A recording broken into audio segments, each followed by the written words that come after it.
예레미야 6장입니다. 1절에서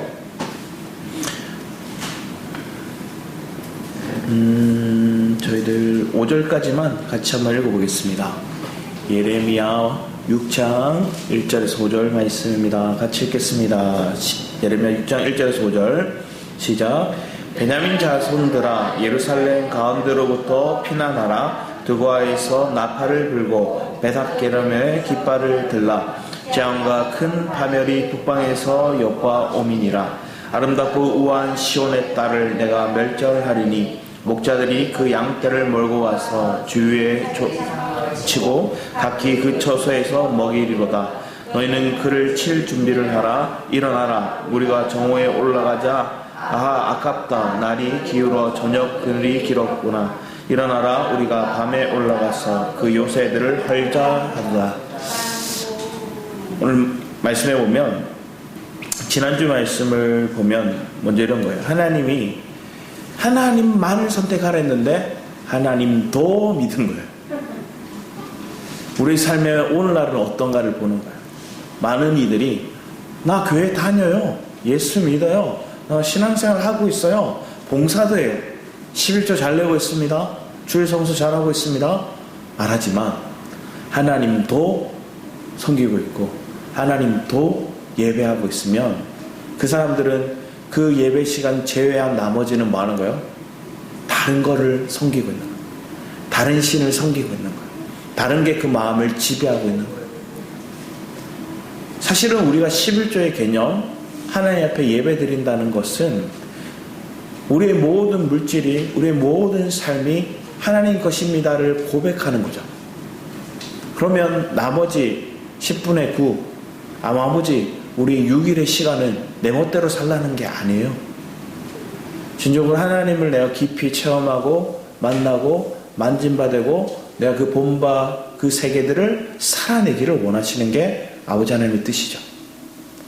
근데 사람들은 이 정도 했으니까, 이만큼 했으면 됐지, 이거 얼마나 내 나름대로 내가 시간을 드리는 거야. 어떤 분들한테 이렇게 얘기했어요. 교회가 좋대요. 예수 믿는 사람들 보니까 좋고 찬양도 좋고 그런 교회적인 문화는 좋대요. 그런데 왜 교회를 안 가느냐 했더니 돈 내라 하잖아, 돈. 이렇게 얘기하더라고요. 내가 한 달 내내 얼마나 열심히 일해서 땀 흘리고 수고했는데 그거 교회 10분의 1을 그 목사한테 갖다 바쳐. 이렇게 얘기하시더라고요. 여러분, 목사한테 갖다 바치는 게 아닌 줄 여러분 아신 점 있습니다. 근데 그분은 그렇게 얘기해요. 그 사람들도 좋고 찬양도 좋고 분위기도 좋고 뭐 장례가 있거나 뭐 좋은 행사가 있으면 같이 우르르 축하해주고 위로해주고 너무 보기 좋더래요. 그런데 자기 한 달 동안 수고한, 아니면 1년 동안 수고한 그 연봉을, 아니면 월급을 딱 잘라가지고 딱 교회에 바친다는 게 너무 아깝게 느껴지고 너무나 힘들더라고요. 그러니까 강요는 안 해요. 그래서 얘기를 했죠.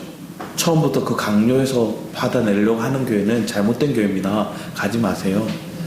여러분 마음이 감동이 오고 하나님이 은혜를 주셔서 거룩한 부담감이 있을 때 또 그것이 힘들다 싶으면 같이 기도해주면서 탁 드리는 거지. 그러면 드리고 난 뒤에 모든 삶 속에 하나님이 어떻게 섭리하신지를, 하나님의 은혜가 내게 어떻게 부어진지를 더 경험하면 당신이 드리지 말라고 해도 더 드리게 됩니다. 지금 강요해서 뭐 억지로 해가지고 내면 하나님도 더럽고 앵꼬만 맞습니다. 우리의 삶은 그렇게 하나님 바라볼 수 있는 거예요. 하나님 내가 막 벌벌벌 떨면서, 어떤 분이 진짜 돈이 없어가지고 조금 이렇게 벌었대요. 그럴 때는 하나님 제가 단돈 10,000원이라도 헌금하게 해주세요 막 이렇게 기도하던 사람이 사업을 하고 대박이 터졌어요. 그래서 11조로 1,000,000원, 1억, 10억까지 막 내게 생겼어요. 그러니까 그때 어떻게 할까요? 너무 마음이 떨리더래요. 그랬더니 그 목사님이 그걸 목사님한테 상담했더니 목사님이 이렇게 기도를 해주시더래요. 이분이 예전에 그렇게 어렵게 하나님 앞에 드리고자 했는데 지금은 10억, 1억, 11조 내기가 너무 두렵습니다. 하나님. 하나님, 그 성공하던 사업을 아무래도 하나님 조금 덜 벌게 해주셔야 될 것 같습니다. 이렇게 기다리는 그 사람 번쩍 깨더래요. 그러니까 우리의 삶에 보는 거예요. 실질적인 내가 뭘 전공하고 하나님도가 아니라 하나님만, 우리 안에 오직 그리스도만을 붙들고 살아갈 수 있는 마음이 된다는 건 사실은 우리 힘으로는 불가항력적인 일들이에요. 그렇지만 하나님이 그 길을 이끌어 가시죠. 불 가운데 연단해 가시기도 하고 사랑 가운데 연단해 가시기도 하고 환경 속에 내가 때때로는 예기치 못한 사건과 사고를 통해 우리를 하나님께 다뤄보시죠. 근데 그 과정 속에 내 입술에 내 삶 속에 은혜와 감사의 고백으로 마무리진다면 여러분 인생은 대박난 거죠. 다른 게 대박이 아니에요. 내가 문제가 왔고 어려움이 왔고 이런 갈등이 왔는데 그 끝의 결론이 너 때문이야, 아니면 나 때문이야, 아니면 이 환경 때문이야, 아니면 윤석열 대통령 때문이야, 이렇게 얘기하는 사람, 뭐든지 대통령 때문에 하는 사람들이 있더라고요. 이 정부 탓이야, 뭐 이런 사람들이 있더라고요. 그러면 그 결론은 그 사람은 은혜를 못 누린 거예요. 잘못 살았던 거예요. 하나님이 줄 것을 그들이 못 느낀 거예요.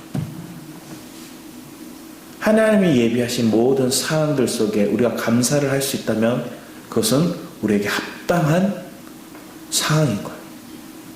그럼 그 합당한 상황 속에서 내가 의미를 어떻게 해석하고 그 의미를 어떻게 내가 받아들이고 그 상황 속에서 내가 돌이켜야 될 것들이 있으면 빨리 돌이키고 다시 회복해야 될 것들이 있으면 빨리 회복하고 내 위치로, 하나님 원하는 그 위치로 와서 하나의 마음을 우리가 통로되어서 전할 수 있는 자가 우리의 삶이 되기를 축복합니다.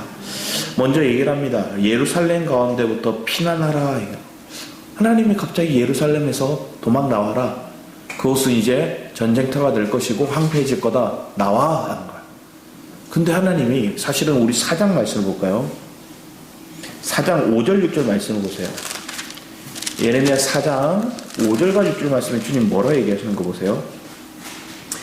5절 6절 같이 한번 읽어보겠습니다. 시작. 너희는 유다에 선포하며 예루살렘에 공파하여 이르기를 이 땅에서 나팔을 불라 하며 또 크게 외쳐 이르기를 너희는 모이라 우리가 견고한 성으로 들어가자 하고 시온을 향하여 깃발을 세우라 도피하라 지체하지 말라 내가 북방에서 재난과 큰 괴랑을 가져오리라. 이때는 견고한 성으로 들어가래요. 이게 어디냐? 예루살렘 성이에요. 예루살렘 성 안으로 들어와라. 거기로 대피하라. 거기가 피난처가 된다. 거기서 보호받는다. 이때는 왜 그러냐? 이 사람들이 하나님을 찾고 부르고 돌이킴을 통해서 이 예루살렘이 견고한 성이 되더라고요. 시온 성이 되더라고요. 근데 지금은 그들이 그 모든 기회를 5장에서 얘기했듯이 버린 거예요. 하나님 기회 주셨는데 안 따라가는 거예요. 그러면서 뒤에도 또 얘기를 합니다. 드고아에서 나팔을 불고, 이 드고아라는 지역이 어디냐면 지금 예루살렘이 있다면 예루살렘 밑인데 그 밑에 내려가면 헤브론이 있어요. 예루살렘과 헤브론 중간쯤 위치에 드고아가 있어요. 그러니까 지금 드고아로까지 내려갔다는 거예요. 예루살렘도 함락이 됐다는 거예요. 드고아까지 내려가는 거. 그 밑에 베닥 게렘에서 깃발을 들고, 이거는 뭐냐? 항복하고 도망가는 모습들 얘기하는 거예요. 그들이 신세가 얼마나 비참해졌는가. 원래 하나님께서는 이 백성들에게 돌아오기 전에 북방의 미전, 그 바벨론을 얘기하는데, 얘네들이 바벨론에서 군사를 이제 딱 모았을 때 한번 알려주세요. 돌이켜라. 그러면 쟤네들 안 나올 거다. 나왔어요. 나오고 나니 단 지역에 딱 도착했어요. 단에 딱 도착하니까 하나님 또 얘기를 하는 거야. 너희들 돌이켜라. 너희들 회개해라. 그럼 지켜줄 거다. 어겨요. 또 내려와요. 에브라임까지 내려와요.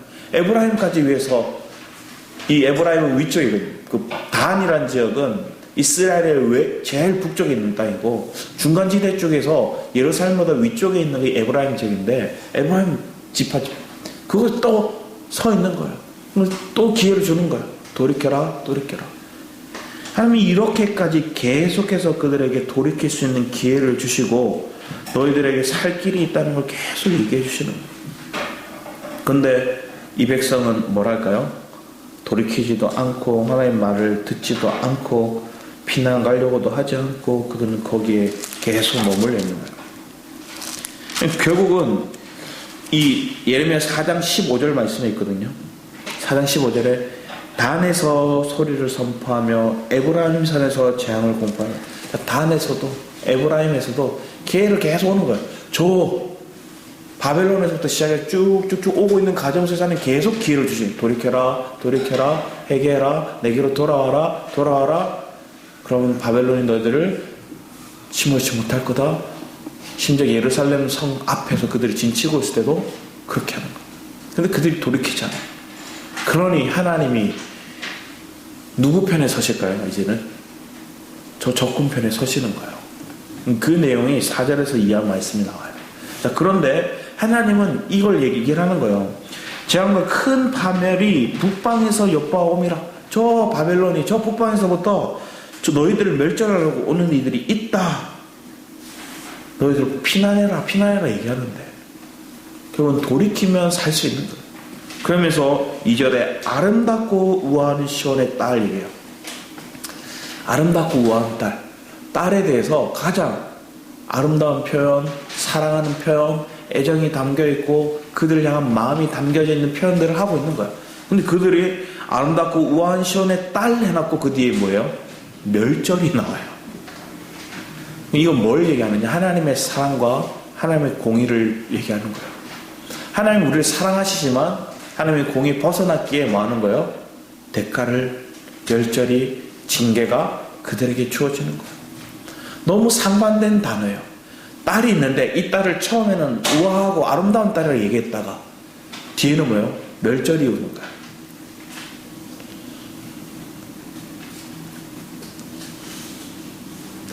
아들 바보 막 이런 말들을 아빠에게 잘 안 쓰잖아요. 보통 아빠에게는 뭐라 쓸까요? 딸 바보 얘기하잖아요. 어떤 아이스크림 가게는 아빠는 딸 바보하고 아이스크림 이름도 지었어요. 딸이 들어가요. 그런데 그 모습 속에서 뭐가 있을까요? 우리의 삶 속에 아버지가 딸을 향한 마음이, 애틋한 마음이 뭔가를 보여주는. 그런데 그 사랑하고 애틋하게 느끼는 딸에게 뭐가 있다는 거예요? 징계를 준다는 거예요. 하나님 그만큼 우리를 사랑하시지만 공의 하나님이시고, 그리고 그 공의 하나님이 이걸 허락하시는 이유는 그들을 망하는 길에 내버려 두는 게 아니라 돌이키고자 하는 거예요. 보통 이렇게 해요. 박하영 세 달 동안 이거 치워 해놓고 하나 둘 반, 둘 반의 반, 둘 반의 반의 반의 반, 반의 반의 반 이거 하잖아요. 하나님이 지금 이거 하고 있는 거예요. 우리한테. 이 이스라엘 백성들에게 기회를 주시는 거예요. 더디 오래 참으면 기회를 주는 거예요. 그치만 결국에 그들이 끝끝내 그걸 안 들으면 뭐요? 매를 맞아야죠. 그래서 얘가 돌이켜야죠. 하나님 그러한 장면들을 오늘 이 예레미야 6장을 통해 얘기합니다. 오늘 이 장면이 우리에게 의미하는 바를 보는 거예요. 우리의 삶에는 하나님께서 동일하게 이렇게 말씀하시진 않았는가?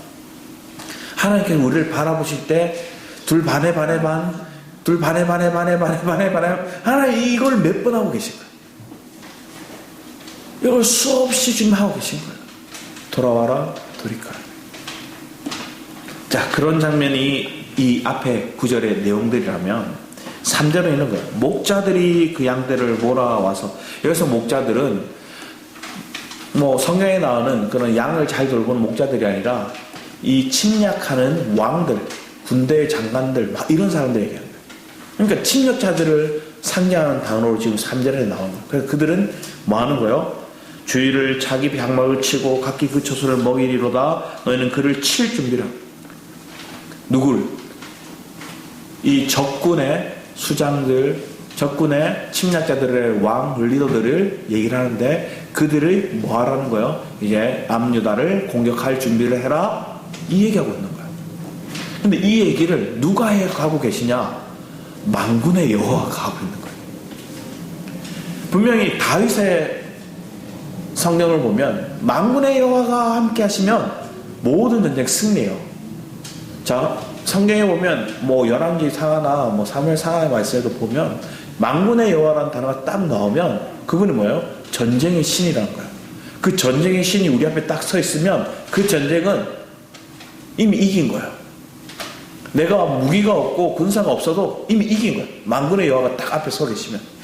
근데 그 만군의 여호와가 내 앞에 서 계신 게 아니라 저 적군 앞에 나와 마주보고 서 계신 거예요. 이 장면을 얘기하는 거예요.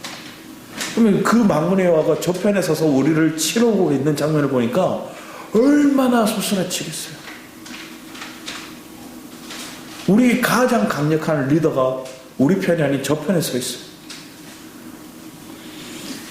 그러면서 뒤에 그 주님이 뭐라 얘기하면 정오에 올라가자. 우리가 정오에 올라가자. 이 중동 지역은 정오의 시간은 뭐 하는 시간일까요? 자거나 쉬거나 밖에 나와서는 안 되는 시간. 너무나 강력한 햇볕이 그 땅을 쏘아붓기 때문에 뭘 활동을 안 해요. 활동하는 시간이 아니에요. 그런데 그 시간에 나와서 뭐 하자는 거예요? 치라는 거야. 아무도 나와서 그 햇볕 속에 아무런 활동하지 않는 그 시간에도 나와서 빨리 공격하라는 거야. 자, 그런데 그 뒤에는 또 뭐라 얘기하느냐? 일어나라. 우리가 밤에 올라가서 그 요새들을 헐자. 자, 이 시기 때는 서로가 협약하는 것들 중에 한 가지가 뭐냐면 전쟁을 치러도 협약 속에 뭐가 있느냐? 밤에는 서로 공격하지 말자. 이런 것들이 있었어요. 근데 지금 밤에도 가서 공격하자. 밤낮 상관없이 대낮에도 정오에도 상관없이 공격을 쏟아가고 급속도로 빠르게 그들을 치러 가자. 이렇게 얘기하고 있는 거예요. 그런데 6절에 그걸 지시한 분이 만군의 여호와께서 이와 같이 말하노라. 이 얘기를 누가 하셨다고요? 만군의 여호와. 내 아버지가, 내 주가, 내 만군의 여호와 되신 전쟁의 신이신 그분이 이 얘기를 누굴 향해 하고 있어요? 남유다를 향해 하고 있다. 너희는 나무를 베어서 예루살렘에 향하여 목책을 만들라. 이게 뭐냐면 성벽이 있잖아요. 성벽이 있으면 나무를 베어다가 그 벽 밑에서부터 나무를 쌓는 거예요. 그럼 뭐가 될까요? 오르막이 생겨요. 이걸 만들어서 그들을 공격하라는 거예요. 하나님이 책사가 돼서 어떻게 전쟁을 치러 저 성벽을 뛰어넘을지도 계략까지 다 주시는 거예요. 지금 남유다 입장에서는 이게 무슨 날벼락이냐. 지금 내 편에서 내 모든 걸 다 알고 있는, 한마디로 말하면 우리 최고 군대 장관이 여기서 모든 지휘 알고 모든 체계 알고 우리의 약한 점이 뭔지 다 아는 그 사람이 저편에 가서 저편의 스파인 거야.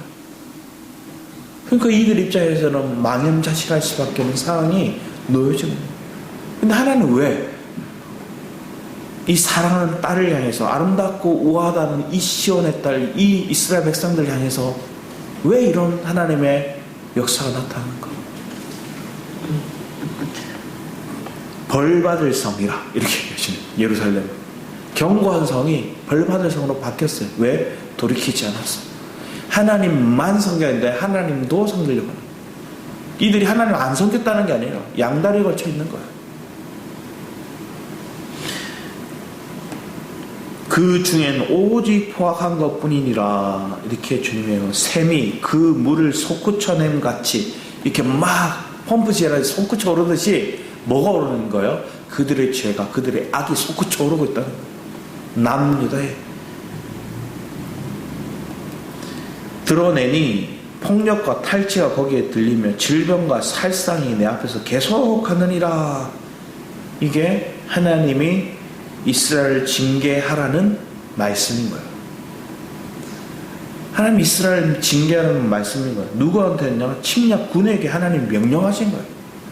남유다 백성, 하나님의 백성, 하나님의 아름답고 존귀한 딸, 그들에게 얘기한 게 아니라 침략군에게 이 명령을 내린 거예요. 예루살렘아, 너는 훈계를 받으라. 그리하지 아니하면 내 마음이 너를 싫어하고 너를 항폐하게 하여 주민이 없는다고 하면 하나님 다시 또 누구한테 얘기해요? 예루살렘아, 남유다야, 들어라. 돌이켜라. 그러니까 빨리 돌이켜. 기회 줄게. 둘 반에 또 가고 계신 거죠. 저 조건에서 저 쳐라 명령해놓고 또 백성한테 돌이켜, 셋셀 놓기 전에 돌이켜, 땡 할 때까지 돌이켜, 이 얘기하는 거예요. 구절을 얘기를 합니다. 만군의 여호와께서 이와 같이 말씀하시되 포도를 따듯이 그들이 이스라엘의 남은 자를 맑게 주리. 이 말은 만군의 여호와 결국은 저 적군의 침략군의 편에 서서 이스라엘 백성을 찾는데 포도에 맑게 남은 것까지 다 털어내서 다 샅샅이 뒤져서 다 잡아낸다는 거야. 숨은 사람들, 뭐 자기 집이든 창고든 불이든 숨은 사람들 다 찾아낸다는 말이에요. 침략군이 그렇게 살벌하게 예루살렘을 함락할 거라 얘기하고 있는 거예요. 얼마나 비극적인 얘기예요. 그러면 내가 누구에게 말하면 누구에게 경책하여 듣게 할꼬, 보라 그 귀가 할례를 받지 못하였으므로 듣지 못하는도다. 보라 여호와의 말씀은 그들이 자신에게 욕으로 여기고 이를 즐겨하지 않는. 이들이 뭐로 여겨요? 왜곡된 사람들의 길이 딱 이런 거예요. 듣고 싶은 건 들어요. 하나님의 말씀을 계속 그들 돌이키라 말씀하는데 안 들어. 귀가 할례 받지 않았대요. 주님 심지어 마음의 할례, 귀의 할례. 우리의 마음의 할례 같은 사람은 귀가 할례를 받아서 들을 거 잘 들어요. 그런데 사람들은 뭐예요? 듣고 싶은 것만 들어요. 심지어 옆에서 손으로 가리키면서 말해도 못 들어요. 그러면 옆에 있는 사람의 마음이 어떨까요? 부하가 짐이로 그러죠. 하나님이 지금 이 백성들을 향한 마음이 이런 거예요. 그들에게 직접적으로 계속 얘기하고 있는데 그들은 모든 걸 다 왜곡된 시선으로 바라보는 거예요. 그들의 왜곡된 태도가 이렇게 나타나는 거예요. 안 듣는 거예요. 그러면서 뭐라 얘기하느냐? 책망의 소리로 들리고 잔소리로 들리고 욕으로 들린다는 거예요. 그 말들이 하나님이 그들 향한 메시지들이 사랑의 언어로 들리는 게 아니라 둘 반에 하고 있으니까 저들이 말하는 거예요. 아 그만 좀 하라가 듣기 싫어 이러는 거예요. 욕처럼 들리고 잔소리처럼 들리고 책망으로 들리는 거예요. 이 얘기하고 있는 거예요. 지금 성경은. 그러니까 우리가 남 얘기가 아닌 거예요. 우리 가정에서 일어나는 일이고 하나님 내게 하고 있는 오늘 우리의 교회 가운데 하시고 있는 얘기는 아닌지를 살펴야 돼요. 그럼 이걸 듣는 사람이 있어야 돼요. 그걸 먼저 듣는 사람은 깨어서 이걸 또 듣게 해줘야 되는 거예요. 알려줘야 되는 거예요. 메신저가 돼야 되는 거예요. 어떤 사람이 얘기하는 거예요. 여기 봐, 불이야! 했어요. 그러면 이 사람이 불이야! 하는데 저 건너 사람이 그걸 들었어요. 그럼 저 멀리 있는 사람은 못 들었어요. 그럼 이 중간에 있는 사람은 뭐 해야 돼요? 불이래요! 알려줘야죠. 나가야 돼요. 근데 그 역할을 안 하고 뭔 소리 하는 거야? 장난쳐? 불이 왜 나? 자기도 죽고 뒤에 사람도 죽고 망한 결과. 오늘 한국 교회를 바라보면서 하나님께서 뭐라 얘기할지 보는 거예요. 멀리 갈 필요 없어요. 우리의 가정, 우리의 교회 하나님 이 메시지를 딱 던져주시면 돌이켜라, 돌이켜라, 항폐해지기 전에 돌이켜라. 하나님 그 마음 가운데 하나님의 위로를 얻고 회복의 마음이 있기를 축복합니다. 그걸 들을 수 있는 귀, 그게 축복된 거죠. 그러면서 그러므로 여호와의 분노가 내게 가득하여 참기 어렵도다. 그것을 거리에 있는 아이들과 모인 청년들의 부으리니 남편과 아내와 나이 든 사람과 늙은이가 다 잡히리로다.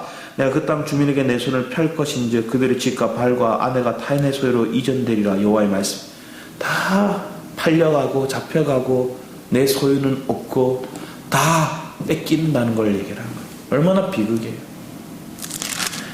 13절 말씀을 우리 같이 한번 읽어보겠습니다. 13절, 14절 같이 읽어보겠습니다. 시작. 이는 그들이 가장 작은 자로부터 큰 자까지 다 탐욕을 부리며 선지자로부터 제사장까지 다 거짓을 행함이라. 그들이 내 백성의 상처를 가볍게 여기면서 말하기를 평강하다 하나 평강이 없다. 이 얘기를 하는 거예요. 큰 자부터 작은 자, 작은 자부터 큰 자까지 다 뭐 하는 거예요? 부정한 소득을 얻고자 탐욕을 부리는 거예요. 다 자기 실속 차리려고 부정한 걸 계속 일삼는 거예요. 가정에서도 교회 안에서도 때로는 오래된 신자가 이제 막 들어온 신자들을, 아니면 믿음에서 이제 조금 이제 복음을 받아들인 사람, 그들에게 목회자나 이들이 가서 그들을 막 현혹시키는 거예요. 그들 호주머니를 빼앗는 거예요. 지금 그런 행동을 하는 목회자가 많을까요? 적을까요? 그쵸? 생각보다 너무나 많은 시대인 거예요. 성도를 보는 게 아니라 성도를 숫자 개념으로 보는 거예요. 저는 예전에 제 아는 동생이 그런 얘기를 하더라고요. 자기 할머니가 교회를 개척할 때 교회를 짓고 초기 멤버로서 모든 이 교회를 짓는데 다 헌신했대요. 그래서 나중에는 명예 건사로까지 그 교회에 남아서 끝까지 헌신하면 교회가 굉장히 커졌대요. 그런데 여기 있던 목사님이 다른 더 큰 교회로 청빙을 받게 되는 거예요. 그러면서 이 목사님이 자기 아버지, 그러니까 이 교회를 세운 할머니의 아들이죠. 자기 아버지 목사님한테 먼저 연락이 오더래요. 지금 우리 성도가 한 400명 됩니다. 그런데 300명 정도 됐던 것 같아요. 300명 정도 됩니다. 한 사람당 600명씩 계산해서 600만 원씩 계산해서 돈을 가져오는데 당신한테는 그래도 어머니가 이걸 세웠으니까 조금 할인을 해주겠다, 이 얘기를 하더래요. 개척교회 목사님인데. 근데 나름 부유한 유산 물려받은 게 있어서 부유했대요. 그러니까 이 목사님이 이 딜을 자기 아버지한테 얘기를 하니까 아버지가 기가 차더래요. 어머니가 이런 마음으로 교회를 세운 게 아니었을 텐데. 근데 이 목회자가 나한테 와서 한 사람당 400만 원씩 계산해서 머리 숫자로 출석 인원수 곱하기 해서 계산을 해서 그 돈을 자기한테 주면 당신에게 이걸 담임 목사로 초대해 주겠다, 이 얘기를 하더래요. 처음에 잘못 들었나 생각했대. 근데 이런 일이 생각보다 많이 일어나고 있어요. 학원들도 그래요. 근데 학원들이 행하던 애들, 학원에 있는 원생수 몇 명인가에 따라서 한 명당 얼마씩 계산해서 이렇게 다음 이 학원을 매도하는 사람에게 주기도 하지만 교회도 그렇게 한다는 얘기를 듣고, 제가 이 얘기를 이미 언제 들었냐면 17년도 전에 들었어요. 그럼 이런 일들이 계속 일어나고 있는 거예요, 곳곳에서. 우리는 우리의 삶 속에 목회자라는 타이틀을 갈고 있으면서 얼마나 속임자가 많은가. 그러면서 뒤에 이 선지자들과 목회자들에 대한 더 징계의 메시지가 강해요. 그들이 또 뭐라고 했는가 보세요. 그들은 거짓을 행함이라 이런 거예요. 탐욕을 부리며 선지자로부터 제사장까지 다 거짓을 행한대요. 거짓 투성인 거예요. 왜 거짓일까요? 하나의 말씀이 아닌 걸 전하면서 거짓인 거예요. 다 자기 얘기하면 다 거짓인 거예요. 천주교 교황도 자기 말하면 다 거짓인 거예요. 저 대형교회 목사들도 자기 말하면 거짓인 거예요. 자기 교단, 자기 교회, 자기 진리를 추구하기 위한 그런 목적으로 말하는 성경 구절, 성령을 인용하면서 말하지만 하나의 말씀이 아닌 거짓을 말하는 사람들이 너무 많은 거예요. 그러면 뒤에 그들이 내 백성의 상처를 어떻게 여긴대요? 가볍게 여겨요. 저들이 중병인데 저들이 정말 빨리 치료하지 않으면, 회복하지 않으면 정말로 위험한데 뭐라 해요? 가볍다. 그러면서 곧 나아, 평안하다, 평안하다, 평강이다, 평강이다, 이 얘기하는 거예요. 골마서 썩어져 가고 있는데.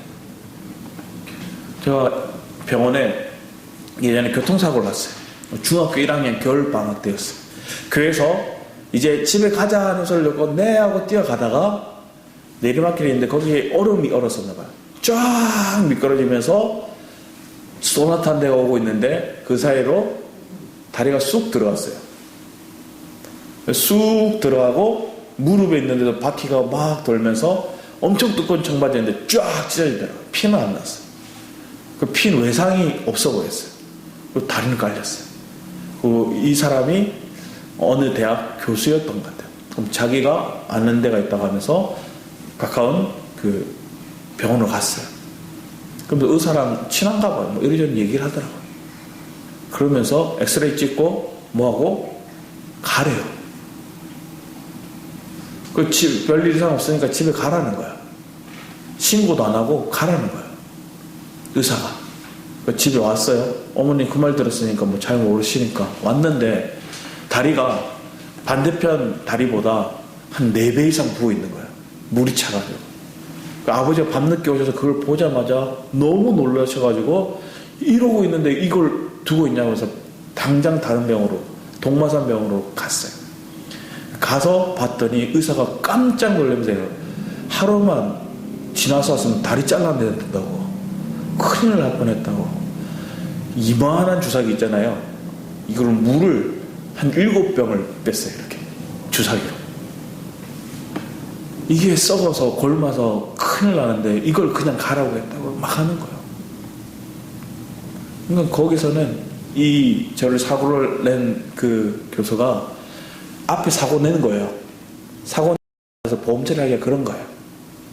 그래서 거기 병원에 아는 사람한테 얘기를 하니까 이 사람이 그럼 뭐 별거 없는데 엑스레이는 대충 보고 인대가 늘어난 거였는데, 인대가 늘어나고 그 안에서 이렇게 물이 차기 시작한 건데 그걸 더 안 보고 그냥 보낸 거예요. 별일 없다고. 왜? 보험 처리 안 하려고.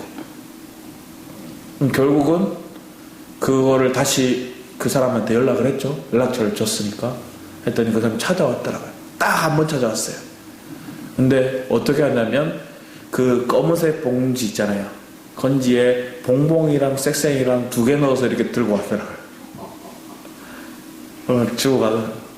그래서 병원 비밀을 해주겠다. 병원비로 땡이었어요. 왜? 보험 처리 안 했으니까. 왜? 자기 딴에는 보험 처리하면 안 되니까. 세상은 우리가 명망 있고 뭐 사회적으로 뛰어난 사람이 하고 좋은 직업을 가졌다 하더라도 자기 실속을 차리고자 하면, 자기에게 불리해지면 다들 끼리끼리 생명은 아끼지 않는 거예요. 미안하다는 소리 한 번도 못 들었어요. 어머니가 그렇게 얘기하더라고요. 우리의 삶을 보면 제 실수도 분명히 있죠. 뭐 실수가 없다는 거 아니에요. 그치만 사건이 일어나고 그 상황들 속에서 우리는 봐지는 거예요. 현실이 어떠한지를. 우리는 오늘 내 삶 가운데도 동일한 불의가 가득한 세계를 살아가고 있어요. 여기에 뭔가를 옳은 걸 찾고 좋은 길을 찾으려고 하면 할수록 우리는 잘못된 선택을 하게 되어 있어요. 내가 뭔가 길을 선택하고 내가 길을 만들어낸다 생각하는 거 오류예요. 우리가 길을 만들어내는 건 하나님이 예비하신 길을 같이 걸어가는 거지 내가 하는 건 아니에요. 그런데 그 길이 개척자의 길이 될 때는, 아무도 가보지 않은 길이 될 때는 우리가 받는 부담감과 우리가 느끼는 무거운 짐은 클 수 있어요. 그렇지만 그런 사람에게는 뭐 할까요? 더 많은 은혜를 부어주세요. 더 흔들리지 않도록 하는 경고와 믿음을 주세요. 그게 축복된 거예요.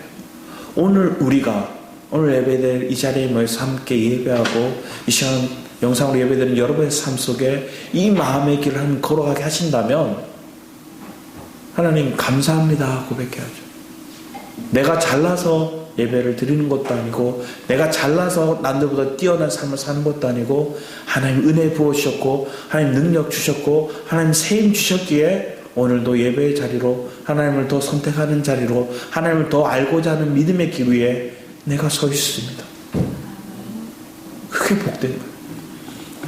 뒤에 또 얘기를 합니다. 15절에 그들이 가증한 일을 행할 때, 자, 종교 지도자들이 거짓을 행했죠.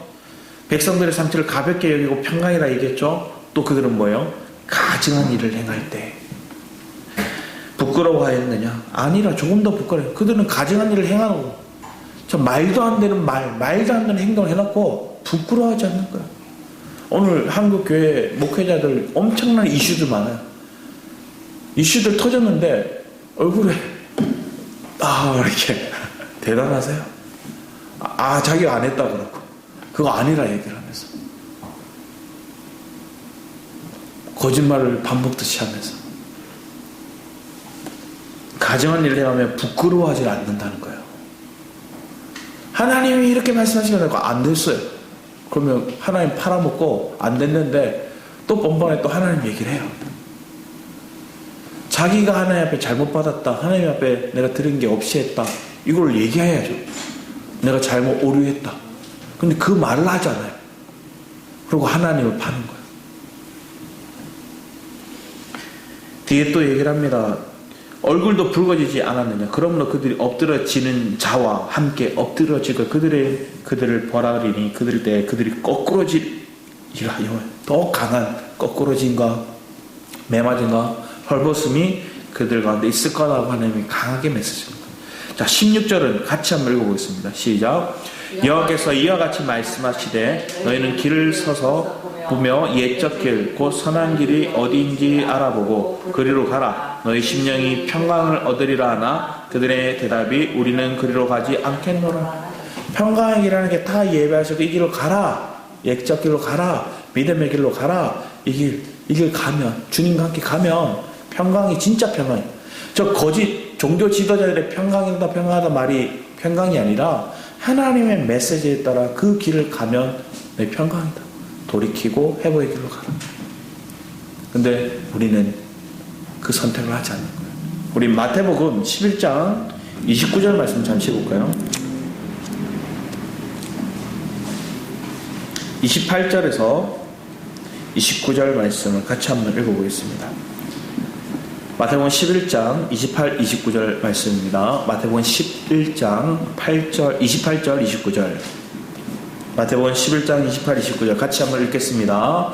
시작. 수고하고 무거운 짐진 자들아 다 내게로 오라. 내가 너희를 쉬게 하리라. 나는 마음이 온유하고 겸손하니 나의 멍에를 메고 내게 배우라. 그리하면 너희 마음이 쉼을 얻으리. 주님은 온유하고 겸손하며 나의 멍에를 메고 내게 배우라. 하나님 다 가르쳐 주시겠다는 거예요.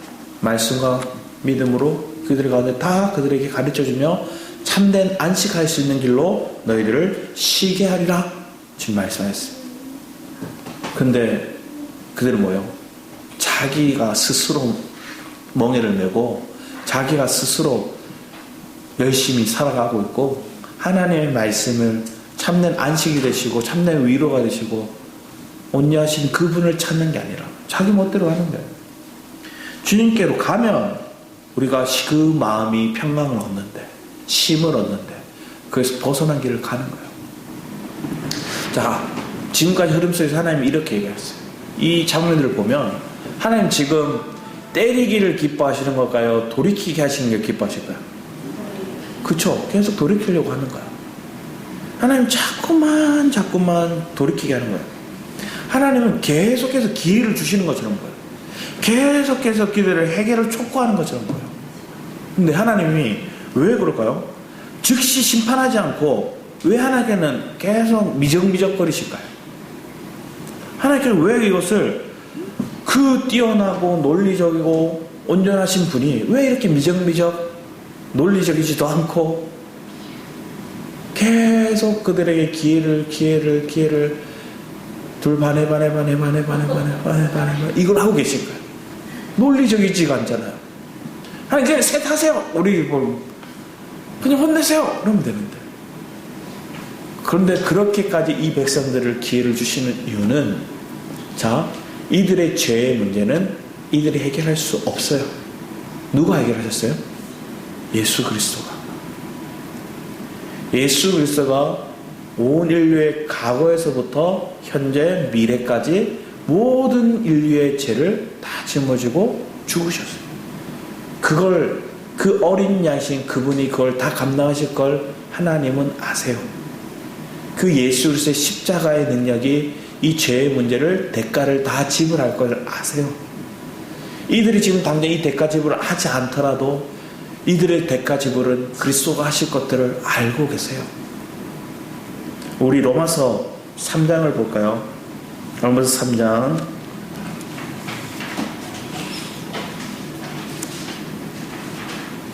25절 말씀을 보겠습니다. 로마서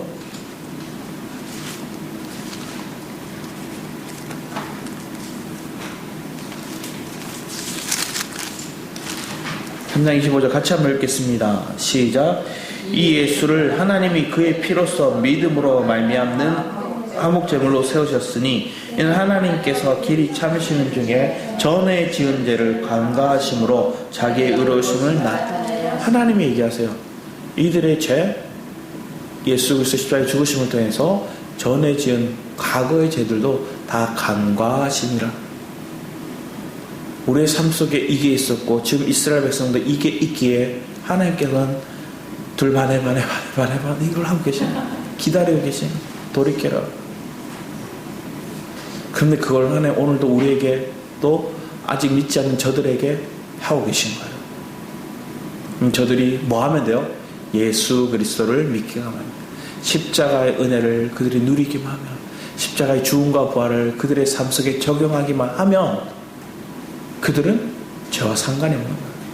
오늘 우리의 삶에도 동일한 거예요. 그래서 주님은 죄인으로 보지 않고 결국 그 예수의 십자가로 그들이 의인될 것을 알아주셨어요. 오래 참으신 이유. 여러분의 삶에 동일하게 이런 은혜를 내가 누리고 있음을 고백합니다. 근데 실상 내 가정에서 내 자녀를 보면 잘 안 기다려져요. 잘 안 기다리니까 뭐 하는 거예요? 참다 내가 한번 얘기한다. 얘기를. 자, 그러면 그 아이 입장에서는 어떻게 느낄까요? 계속 쭉 참지. 좀 더 참지. 왜 지금? 그러니까 그들은 아직 열린 기가 안 열렸으니까 그렇게 말하면서 뭐 하는 거예요? 잔소리처럼 느낀 거예요. 앞에 얘기했잖아요. 그들이 하나님이 기가 할례받지 못한 자녀들. 오늘 여러분의 자녀가 기가 할례받지 못해서 그런 거예요. 그러니까 잔소리로 들리는 거예요. 욕으로 들리는 거예요. 책망으로 들리는 거예요. 참다 얘기한다? 더 참으세요? 이렇게 얘기하면 할례받지 못했구나 이렇게 기다리죠. 그러면 그걸 통해서 우리를 보면 나는 어떤가? 나는 하나님께서 그렇게 바라보고 있지는 않는가? 그러면서 19절 말씀에 이렇게 얘기를 하죠. 땅이여 내가 이 백성에게 재앙을 내리니 이것이 그들의 생각의 결과라. 엄청 두렵고 떨리는 말이에요. 그들의 생각의 결과가 재앙으로 오는 거예요. 생각이 두려움에 잡혀있고 실패에 잡혀있고 낙담에 잡혀있으면 그걸로 그게 그들의 삶이 끌려가는 거예요. 이러다 망하면 어떡하지? 망해야죠. 그 생각이 그러니까. 우리는 바꿔야죠. 내가 의인 되었으면 이러다 너무 잘 되면 어떡하지? 할렐루야. 하나님께 영광이네. 우리 삶 속에 그런 소망이 넘치길 축복합니다. 우리 안에 생각의 결과가 어떤 생각을 가지고 있는가? 영의 생각을 가지고 있으면 생명과 평안이고 육의 생각을 가지고 있으면 사망이라. 우리는 영의 생각에 속한 자로 그리스도가 우리에게 주시는 그 풍성하신 은혜를 고백하며 누리는 은혜가 있길 축복합니다. 그러면 거짓된 평강에 잡히지 않고 영 안에 참된 평강을 누리는데 그 영 안에 참된 평강을 누릴 때 가정 속에 있는 건 우리에게 시험이 오지만 그게 연단이라 느끼는 사람은 이겨내요. 버텨요. 그 자리를 지켜요. 근데 이게 못 살겠네가 되면 뭐 할까요? 뛰쳐나가는 거예요. 연단의 생활을 이겨내면 내게 있을 영화로움이, 내게 있을 그 영광이 아닐까. 만약에 훈련병이 훈련하고 있는데 내 이 훈련만 평생 한다 생각하면 못 버티죠. 내가 여기에서 계속 여기에서 있다면 도망나고 싶겠죠. 근데 몇 주 뒤면 끝나요. 수료를 하게 되면 이 훈련 안 받아도 돼요. 그럼 버텨내는 거예요. 이거 하고 나면 내가 이제 견장을 달아줘요. 그러면 그걸 또 기대하면 기다리는 거예요. 그렇지만 우리는 그걸 보지 못한, 눈에 할래도 귀에 할래도 제대로 되지 않으니까 진정한 마음 안에서부터 그 주님을 모시지 못하는 모습이 있는 거예요. 근데 주님은 뒤에 또 이렇게 얘기를 하죠. 21절. 그러므로 여호와께서 이와 같이 말씀하시니라. 보라 내가 이 백성 앞에 장애물을 두리니 그들이 넘어질 거 걸리게 하는 것들 두겠다 얘기하는 거예요. 우리의 삶 가운데 이걸 하나님 두셨다는 건 뭘까요? 하나님의 사랑 표현이에요. 저들이 떨어지려 하는데 그 앞에서 넘어지지 않으면 안 멈춰요. 브레이크가 없이 폭주기관차처럼 달려나가고 있는데 뭐 해야 돼요? 브레이크를 걸어줘야죠. 학교 앞에 방지턱이 막 있잖아요. 왜 그래요? 막 세게 달려다가 나도 모르게 튀어나온 애를 아니면 다른 사람을 칠 수 있으니까 미리 그 전에 뭐 하는 거예요? 제어할 수 있는 속도로 줄이게 만들었어요. 그 방지턱이 우리 앞에 볼 때는 걸림돌이고 왜 이런 게 있어가지고 덜컥덜컥거리고 불편하고 속도도 줄이고, 그런데 그게 우리의 마지노선으로 우리가 지하 가운데 아예 잠식되지 않기 위해서 걸려 넘어지게 하는 거라고요. 그건 하나님의 사랑인 거죠. 기회인 거죠. 근데 우리는 그걸 이해하지 못하는 사람들이 대부분인 거예요. 그러니까 하나님한테 삿대질하고 욕하고 목회자들한테 자기들에게 아니면 생명을 전하는 영적인 사람들에게 욕을 저주를 퍼붓는 거예요. 근데 우리는 아니까, 믿음의 사람은 저 사람이 몰라서 속아서 저런 거 아니까 또 그것대로 맞받아쳐서 싸우지 않잖아요. 맞받아쳐 싸우면 그 사람은 똑같은 수준인 거예요. 왜 안 받아칠까요? 저거 아직 어리니까, 아니면 못 봤으니까, 아니면 속고 있으니까, 어둠이 저를 가렸으니까 빛이 임하면 깨닫게 되는 거예요. 오늘 우리의 삶 가운데 여러분 마음에 빛이 임하고 여러분의 가정에, 여러분의 삶의 터전에 그 빛이 임할 수 있는 삶을 이렇게 축복합니다. 자, 우리 뒤에 26절 말씀 같이 한번 읽어보겠습니다. 26절 같이 읽겠습니다. 시작. 딸 내 백성이 굵은 배를 두르고 죄에서 부르며 독자를 이름같이 슬퍼하며 통곡할지어다. 멸망시킬 자가 갑자기 우리에게 올 것이. 사실은 그들에게 하나님이 애통해라, 통곡해라, 하나님 부르시져라. 왜 이 얘기할까요? 돌이키라고, 회복하라고. 계속 반에 숨차도 가고 있는 거예요. 그런데 여기서 어떤 마음으로 해라는 거예요? 네가 독자를 이름같이 슬퍼하라. 자, 남유다 백성 끝끝내 이 마음이 회복되지 않았었어요. 근데 누가 이 마음을 가졌어요? 하나님. 그래서 그 하나님이 독자 그 예수를 이름같이 애통해 하시는 거예요. 이들이 돌이키지 않으니까 누가 하시는 거예요? 하나님이 독자를 이름같이 아파하시며 이를 회복시키고자.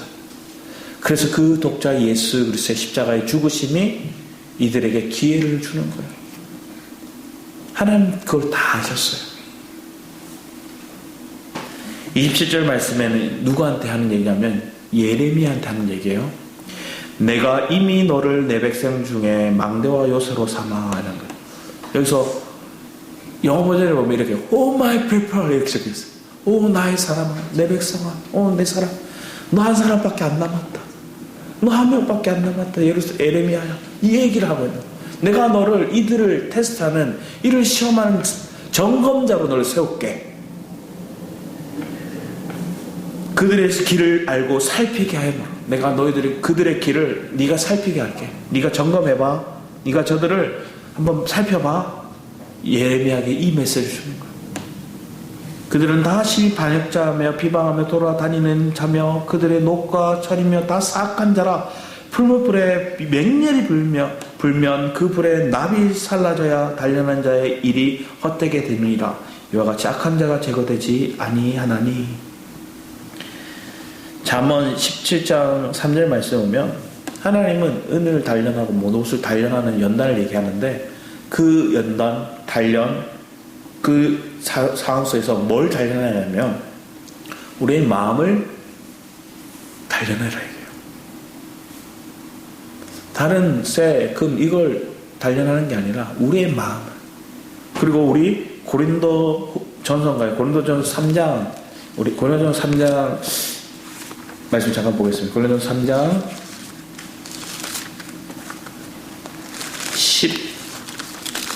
12절인가요? 3장 12절 13절 같이 한번 읽어보겠습니다. 12, 13절 같이 읽어보겠습니다. 시작. 만일 누구든지 금이나 은이나 보석이나 나무나 풀이나 지푸로 이 터 위에 세우면 각 사람의 공정이 나타날 터인데 그날이 공적을 밝히리니 이는 불로 나타내고 그 불이 각 사람의 공적이 어떠한 것을 시험할 것이다. 풀무불이, 불이 우리를 연단하는 거야. 그러면서 내 안에 풀, 지푸라기, 나무 성분은 다 태워져요. 하나님 이걸 단련해 가셔서 그들 속에 있는 오염된 거, 육에 속한 거, 사단에 속한 거, 뭐 다 단련하고 제거하기 원하시는 거. 그게 하나님이 사랑하는 자들을 향한 사랑이고 연단이고 하나님의 공이에요. 그걸 이 백성에게 할 거야 하고 있는데 이게 우리의 삶에 부딪히니까 우리가 뭐요? 못 살겠어요. 꺼내주세요. 뜨거워요. 막 하는 거예요. 근데 이 말씀을 통해서 우리가 분명하게 깨달을 것, 기의 할례가 있어서 하나님의 말씀이 무엇인가를 의미를 알고 우리의 마음의 할례가 이루어져 주님만을 하나님 도가 아닌 하나님만 섬길 수 있는 저와 여러분의 삶이 되기를 축복합니다. 아멘. 돌이키고 회복하는 시간 되기를 사모합니다. 기도하겠습니다. 아버지 하나님 감사드립니다. 우리의 삶 속에 너무나 어려움이 많고 낙심될 일들이 많았습니다. 하지만 하나님이 그 가정 속에서 하나님이 해석해주고 하나님이 깨닫게 해주고 하나님의 그 마음을 품게 해주실 때 내 마음이 이길 수 있고 내 마음이 견딜 수 있고 내 마음이 그것을 기쁨과 감사로 고백해서 내 삶 속에 간증이 넘치는 인생으로 인도해 가심을 아버지 하나님 찬송드립니다. 이런 은혜의 삶 속에 속한 우리 성도들의 삶 붙드시고 세임 주셔서 넉넉히 이기는 은혜 허락하여 주셔서 감사드렸고 주 예수를 이름으로 기도드렸습니다. 우리 회복시키소서라는 찬양 부르며 우리 준비하시는 걸 하나님께 드리기 바랍니다. 회복시키소서라는 찬양입니다.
주의 향기로 가득하여서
우리의 첫사랑이 회복되기를, 우리가 하나님을 향한 그 열정이 회복되기를, 식어져만 같은 우리의 삶 속에 다시금 일어나 주 그리스도의 이름을 고백하며 내가 만난 그 그리스도를 전하고자 하는 뜨거움이 회복될 수 있는 교회가 우리의 삶이, 우리의 가정이 되기를 이 시간 사모하며 함께 주를 전하며 기도하며 나가겠습니다.